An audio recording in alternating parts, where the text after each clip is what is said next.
Welcome to Nasdaq Trade Talks. I'm Jill Malandrino, global markets reporter at Nasdaq, with a daily insight on the Nasdaq 100 index, or the NDX, which is made up of 100 of the largest domestic and international non-financial innovative companies listed right here on the Nasdaq stock market. The NDX has been the barometer for U.S. large cap growth and also one of the best performing indexes over the last decade and a half.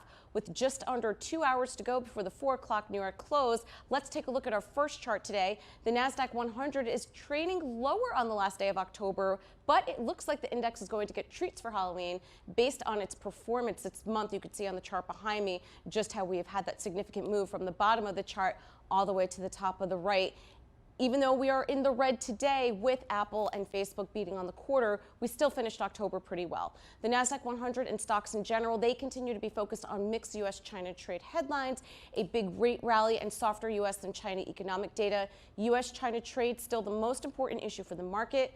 Bloomberg reported that Chinese officials are casting doubt on the prospects for a comprehensive long trade deal with U.S., and Pompeo followed Pence in delivering a hawkish speech. However, Chinese Commerce Ministry said top trade negotiators will hold another call on Friday, adding that talks continue to go well. So both sides, they say that they're going back and forth. It's continuing to go well. They're working towards the signing of phase 1 deal next month, despite the cancellation of the APEC summit in Chile. So it's anyone's guess in terms of where this will go.